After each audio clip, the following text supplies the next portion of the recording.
Hola, ¿qué tal? Bienvenidos a este nuevo podcast Exprésate, Voces por la Democracia y los Derechos. El día de hoy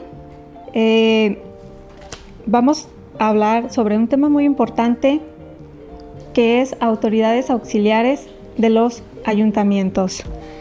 Seguramente hemos escuchado hablar sobre jefes de tenencia o encargaturas del orden, pero quizás no nos ha quedado demasiado claro qué son, cómo se eligen y por qué son importantes. Para conversar sobre este tema nos acompañan dos secretarios instructores y proyectistas de este tribunal, el maestro Marco Antonio Pineda Sánchez y Carlos Baltasar Abonce. Bienvenidos, Carlos, Marco. Muchas gracias, buen día. Con el gusto de saludarte, Anayeli, amigo y compañero, el maestro Marco, y contento de estar aquí, también a las personas que nos siguen en esta transmisión, y agradecidos pues por formar parte de este proyecto de podcast que ha implementado este tribunal, y agradecidos con la presencia por la invitación. Igualmente, primero que nada, buenos días, Anayeli, bienvenido Carlos. Igualmente agradecer el espacio para tratar de compartirle a la ciudadanía un poquito más acerca de este tema. Espero que sea de utilidad y pues adelante. Muchas gracias. Bueno, para comenzar y entrar un poco en contexto y también que la gente que nos está viendo y escuchando entienda este tema, quiero hacerles una pregunta que creo que es importante. Primero, ¿qué son las autoridades auxiliares y cuál es su función? Bueno, hablar de estas figuras de autoridades auxiliares municipales es un tema muy importante. Bueno, primero porque hablar de estas figuras es hablar de participación ciudadana y de gobernabilidad. Estas figuras que fungen como una extensión de la autoridad municipal, son figuras que son gestores. O sea, su función principal es tener una cercanía de la población en la cual representan o en las cuales son elegidos, pues para hacer gestiones de tareas administrativas, sociales, servicios que ofrece el municipio. Y bueno, pues esta función no busca sustituir al ayuntamiento, ¿no? Vaya en sus actividades, sino lo que pretende es ser el medio o el canal por el cual hay una cercanía justamente con esas autoridades que es la presidencia municipal, el ayuntamiento, ¿no? Te decía, ya lo mencionaste tú en un momento, existen dos figuras aquí en la entidad, que son la jefatura de tenencia y la encargatura del orden, ¿no? Si bien hay otras figuras también en otras entidades que también son parte de las autoridades auxiliares, en la entidad son las que tenemos contempladas en nuestra normativa, ¿no? La encargatura del orden y la jefatura de tenencia, y como te decía, fungen como canales, como medios de cercanía entre el ayuntamiento y la población, y la diferencia radica prácticamente en que la tenencia es un ámbito territorial más amplio, incluye más rancherías, más colonias, y el encargado del orden pues entra en lugares donde no hay una jefatura de tenencia, o otra donde nada más hay representación vecinal de una colonia en particular. Y seguramente la variedad de las personas, cuando hablamos de una autoridad auxiliar, pues lo identifican plenamente o la desconocen, aunque ya han interactuado algunas con ellas, porque pareciera que cuando hablamos de municipio, pues entendemos que nada más conocemos al cabildo, al ayuntamiento, pero en realidad estas personas que son las autoridades auxiliares, como los encargados del orden, pues son la primera figura con la que vincula o tiene interacción la ciudadanía para hacer llegar al ayuntamiento inquietudes y necesidades. Por darte un ejemplo rápido, cuestión de un alumbrado público, pues en la colonia, vamos por mencionarte alguna, ¿no? Aquí en la Chapultepec, vienen con el encargado del orden y le hacen llegar esa inquietud, esa manifestación, y es la persona que tiene mayor acceso al ayuntamiento. Si bien cualquier persona puede acercarse al ayuntamiento, ellos son el vínculo para hacerlo de esa manera, ¿no? Marco, ¿quieres agregar algún comentario? Sí, ya no me dejó nada aquí mi Carlitos, pero bueno. Yo considero que la importancia de las autoridades auxiliares municipales, como bien ya lo dijo Carlos, fungen como un vínculo, un puente de comunicación entre el ayuntamiento y la demarcación territorial que representa. Ya lo dijo él, ven cuestiones relacionadas con servicios públicos, cuestiones presupuestales, etcétera, etcétera. Quiero poner un ejemplo para ser un poquito como más concreto, porque ya no me dejaste nada. En el municipio de Morelia existen demasiadas colonias e incluso jefaturas de tenencia. Materialmente es imposible para el ayuntamiento, en este caso de Morelia, o incluso los que componen el estado, el atender todas las peticiones o necesidades que tienen las colonias, las jefaturas de tenencia. Entonces, la importancia de la figura de las autoridades auxiliares es tener ese vínculo de manera directa y estrecha con la población. Es decir, si no existieran, a lo mejor quedarían acéfalas o sin atender ciertas necesidades de las colonias. Por ejemplo, aquí en Morelia hay jefaturas de tenencias relativamente que pertenecen a Morelia, o no relativamente, pertenecen a Morelia, pero que están alejadas de la zona urbana, por así decirlo.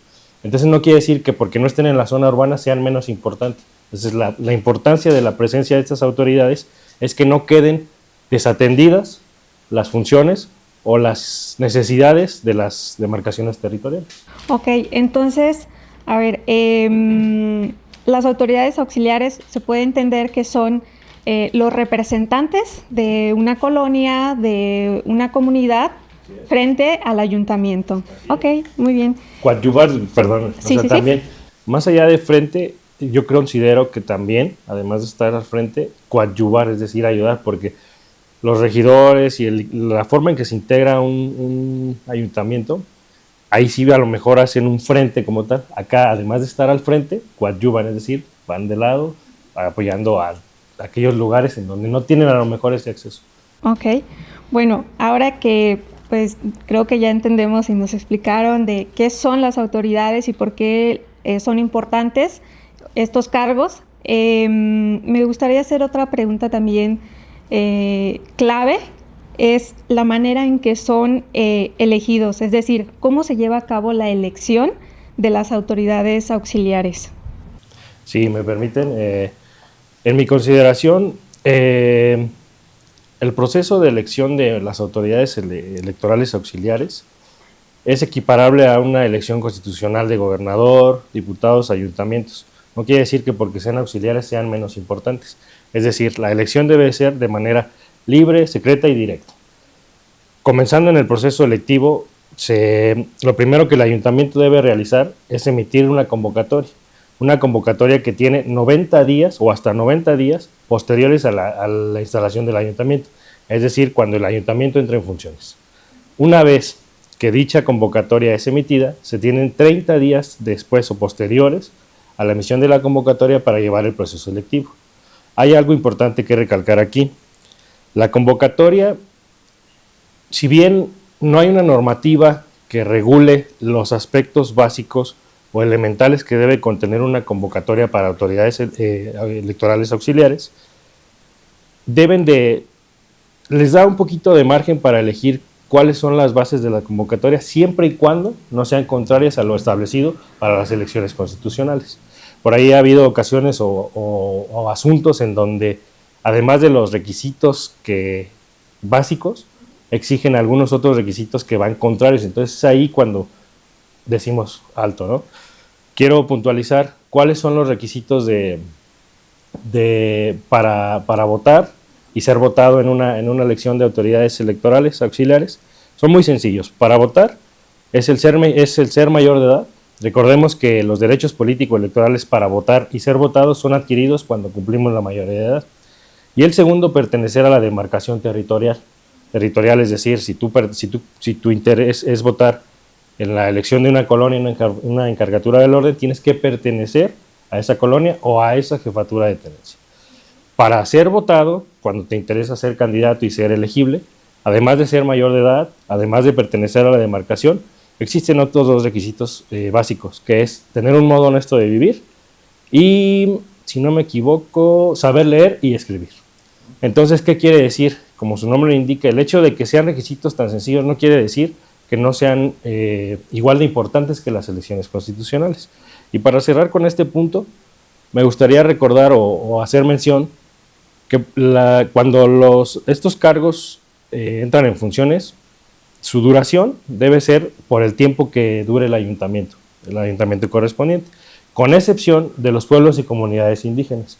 Cuando los pueblos y comunidades indígenas toman la decisión o la determinación de autogobernarse y regirse por sus usos y costumbres, En alguna ocasión llegó aquí al tribunal un asunto en donde se regían por un autogobierno híbrido, es decir, combinado. ¿Qué pasaba? El ayuntamiento emitía su convocatoria para la elección de jefatura de tenencia, pero a la hora de la elección y el proceso restante ya no tenía injerencia el ayuntamiento, es decir, lo hacían bajo sus usos y costumbres.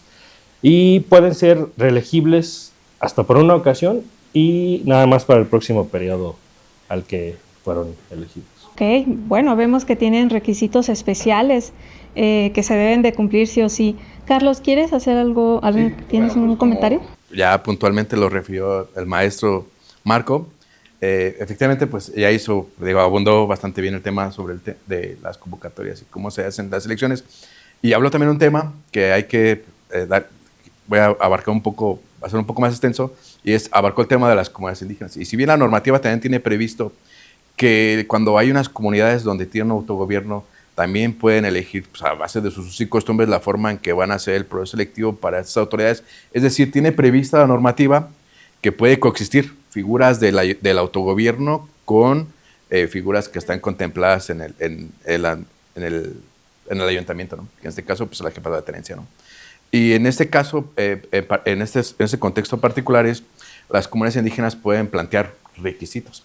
O sea, las autoridades, como el ayuntamiento, tienen la obligación de hacerles una consulta previa, libre y informada con las características de haber una consulta para ver cuáles son los requisitos que va a contemplar este tipo de convocatorias para la persona que va a llevar a cabo la representación de esa comunidad ante ellos, ¿no?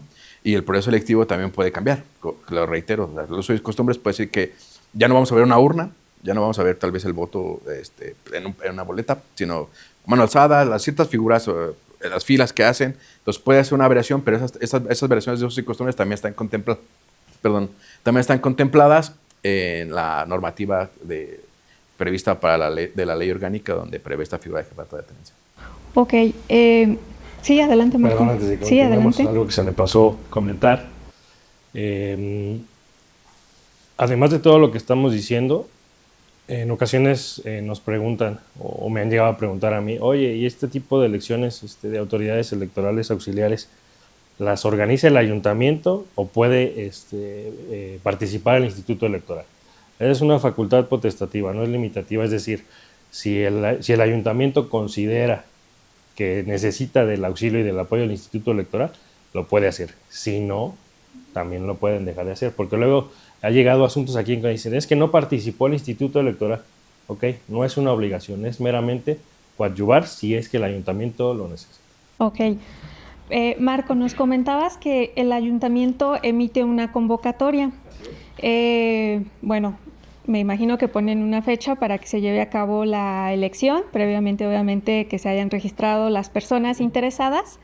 ¿Esta elección cómo es? ¿Es también como las que conocemos para diputaciones, para gobernador? Es decir, el día de elección vas, llevas tu credencial, hay urnas, ¿cómo se desarrolla? En estricto sentido, así debería de ser. Como ya lo habíamos mencionado, son elecciones equiparables a las constitucionales. Evidentemente eso dependerá de lo que materialmente sea posible para el ayuntamiento en cuestión. Hay asuntos en donde me ha tocado ver que impugnan porque es que no tenían un sello. Sí, pero hay que recordar que son autoridades auxiliares, no hay que perder de vista que lo principal es la voluntad de la ciudadanía de emitir su voto. Entonces, en teoría, sí debería de ser así. Hay un horario de inicio, hay un horario de fin, hay una urna, hay aparentemente un padrón electoral o una lista en donde saben quién y cuántas personas pertenecen a la demarcación territorial. Entonces, es de la misma manera, igual como le decía Carlos. Hay tenencias en donde literal voto por fulano o por fulana, por sutana o sutano.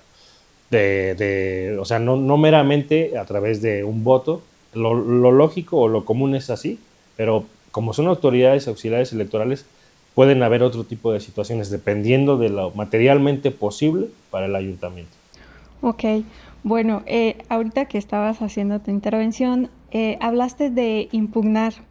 ¿Qué ocurre cuando alguna persona que pertenezca a la colonia, por ejemplo, considera que durante el proceso electivo se dio alguna irregularidad? ¿Qué pueden hacer? Bueno, cuando una persona tiene o considera que existe una irregularidad dentro de un proceso selectivo de este tipo de figuras de autoridades auxiliares, tiene a su alcance los medios de impugnación previstos a la normativa electoral, ¿no? Y esos medios de impugnación justamente son para controvertir irregularidades que el ciudadano observa o padece en un proceso selectivo y viene a través de los tribunales electorales a hacer valer ese tipo de irregularidades, y ya nosotros conocemos de ese tipo de controversias que se llegan a suscitar en esos procesos selectivos. Ok, Marco, ¿quieres comentar Sí, algo? a mí me gustaría, abonando aquí a lo que dijo mi Carlos,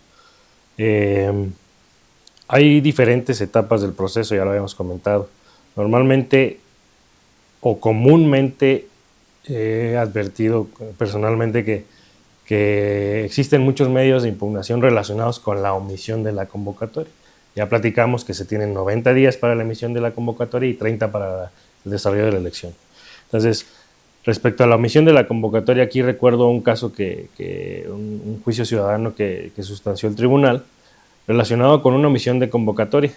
Al momento de llegar, efectivamente, hicimos el análisis y se determinó que existía la omisión, pero más allá existía una situación particular, no quiero decir el nombre del municipio, pero existía una situación particular en donde el municipio se tomó la atribución y efectivamente, o sea, los ayuntamientos tienen la facultad de autoorganización, siempre y cuando no contraponga leyes superiores o cuestiones que ya están establecidas en las normas establecidas, ¿no? Entonces, ellos habían determinado la figura de un coordinador regional y decían que no existía omisión porque ya existía una figura que abarcaba las funciones de una jefatura de tenencia, a lo cual se les dijo, no es así. Entonces se desordenó, emite la convocatoria y lleva el proceso electivo. Entonces puede ser ante la omisión de la convocatoria, irregularidades en la convocatoria, en contra de los resultados de la elección, irregularidades en la elección e incluso durante el ejercicio del cargo. No sé si quieras aquí, Carlitos, algún ejemplo o algo. Muy bien, pues tal como lo refirió el maestro, efectivamente nosotros podemos conocer incluso hasta desde la emisión de la convocatoria. O sea, es de inicio, el proceso selectivo se llega a verificar por parte de los tribunales desde la omisión, de la convocatoria hasta el ejercicio del cargo. E incluso hemos tenido asuntos donde nos toca a nosotros resolver un conflicto entre cuando hay un choque de comunidades como autogobierno y ayuntamientos, donde nos toca resolver que cada quien emite una convocatoria, por darte un ejemplo, y dilucidar o verificar pues, cuál es la que debe prevalecer o cuál es la correcta, ¿no? Entonces, ese tipo de irregularidades que llegan a pasar o ese tipo de eventos que se suscitan en los temas de procesos selectivos de autoridades auxiliares se ventilan aquí ante el tribunal y nosotros llegamos a resolverlos, ¿no? Te decía, pues incluso hasta ver cuál es la convocatoria que debe prevalecer y cuál debe ser la válida. La que emite el ayuntamiento cuando choca con un derecho de autogobierno de las comunidades indígenas, ¿no? Y ese tipo de circunstancias también nos ha tocado conocer aquí en el tribunal. Muy bien, entonces el tribunal también conoce sobre este tipo de asuntos. Bueno, ya para cerrar, ¿alguna conclusión? Bueno, a mí me gustaría nuevamente agradecer por el espacio. Fue una plática bastante amena. Espero también haber aportado un granito de arena a la ciudadanía, que sepan que cuentan con el Tribunal Electoral para velar por sus derechos políticos electorales, que no por el hecho de que son autoridades auxiliares consideren que no son importantes. Al contrario, son igual de importantes. ¿Por qué? Porque coadyuvan con el ayuntamiento, no pierden relevancia. Entonces, esperemos les haya quedado un poquito más claro, reiterarnos a sus órdenes y gracias nuevamente por el espacio, Carlos. Sí. Igualmente reiterar el agradecimiento pues, por la invitación, ¿no? Y contento de haber participado aquí. Creo que son temas que efectivamente van ido creciendo, el interés en la ciudadanía, lo llegamos a percibir en el tribunal, de que cada vez vemos más asuntos que de gente interesada en sus encargaturas del orden o en sus comunidades para hacer estos procesos selectivos, lo cual pues, nos da una señal de que va por buen camino la participación ciudadana, empieza a incrementar. Y contento también porque el hecho de que vengan aquí a acudir para resolver ese tipo de irregularidades o conflictos, pues genera esa percepción de que la gente confía ya, la gente se acerca más a esos tribunales y pues, tiene plena confianza en que nosotros somos las personas que van a proteger esos derechos político-electorales de la ciudadanía en estas circunstancias. Ok, muy bien, muchas gracias. Bueno, pues hemos llegado al final de este podcast, Exprésate. Hoy aprendimos qué son las autoridades auxiliares, cómo se eligen y también que el Tribunal Electoral protegemos los derechos político-electorales. Agradezco mucho la participación del maestro Marco, del maestro Carlos y bueno, recordarles que este es el episodio de Exprésate, Voces por la Democracia y los Derechos. Agradecemos mucho por escucharnos y no se pierdan nuevos episodios cada jueves a las 6 de la tarde. Muchas gracias. Gracias.